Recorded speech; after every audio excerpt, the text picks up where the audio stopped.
Now, along with water, minerals are also a very important component for plants. So now we'll see the uptake and transportation of these minerals by plants. So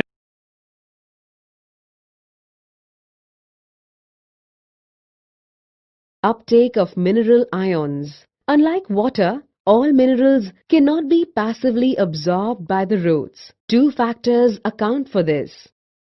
1. Minerals are present in the soil as charged particles, ions, which cannot move across cell membranes. And 2. The concentration of minerals in the soil is usually lower than the concentration of minerals in the root. Therefore, most minerals must enter the root by active absorption into the cytoplasm of epidermal cells. This needs energy in the form of ATP. The active uptake of ions is partly responsible for the water potential gradient in roots and therefore for the uptake of water by osmosis. Some ions also move into the epidermal cells passively. Ions are absorbed from the soil by both passive and active transport. Translocation of mineral ions. After the ions have reached xylem through active or passive uptake or a combination of the two, their further transport up the stem to all parts of the plant is through the transpiration system. The chief sinks for the mineral elements are the growing regions of the plant, such as the apical and lateral meristems, young leaves, developing flowers, fruits and seeds, and the storage organs. Unloading of mineral ions occurs at the fine vein endings through diffusion and active uptake by these cells. Mineral ions are frequently remobilized, particularly from older senescing parts. Older dying leaves export much of their mineral content to younger leaves. Similarly, before leaf fall in deciduous plants, minerals are removed to other parts. Elements most readily mobilized are phosphorus, sulfur, nitrogen and potassium. Some elements that are structural components like calcium are not remobilized. An analysis of the xylem exudates shows that though some of the nitrogen travels as inorganic ions, much of it is carried in the organic form as amino acids and related compounds. Similarly, small amounts of P and S are carried as organic compounds. In addition, small amount of exchange of materials does take place between xylem and. So with this we have completed the last topic of this chapter. So let us quickly summarize what all we have covered in this chapter. Let us summarize what we have learnt. Diffusion is a slow process and is not dependent on a living system.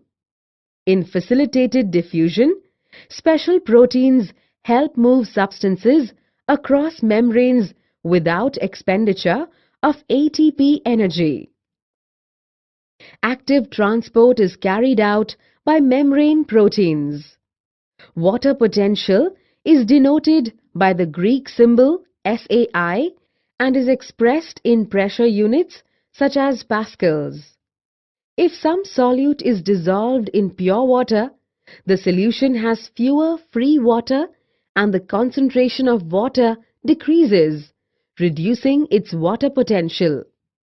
Osmosis is the term used to refer specifically to the diffusion of water across a differentially or semi-permeable membrane. Plasmolysis can be of two types. It can be either concave plasmolysis or convex plasmolysis.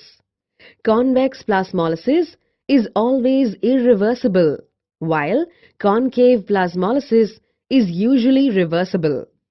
The classical examples of imbibition are absorption of water by seeds and dry wood. Water is absorbed along with mineral solutes by the root hairs purely by diffusion. Root pressure can, at best, only provide a modest push in the overall process of water transport. They usually do not play a major role in water movement up tall trees. Besides, the loss of water vapor in transpiration, exchange of oxygen and carbon dioxide in the leaf also occurs through pores called stomata. Mineral ions are frequently remobilized, particularly from older senescing parts. Older dying leaves export much of their mineral content to younger leaves. Sugar stored in roots may be mobilized to become a source of food in the early spring when the buds of trees act as zinc. They need energy for growth and development of the photosynthesis apparatus. The accepted mechanism used for the translocation of sugars from source to sink is called the pressure flow hypothesis. So after the summary, I feel all the topics are absolutely clear to you. So now you can attempt all the questions of this chapter, and we'll start with next chapters in further videos. Thank you.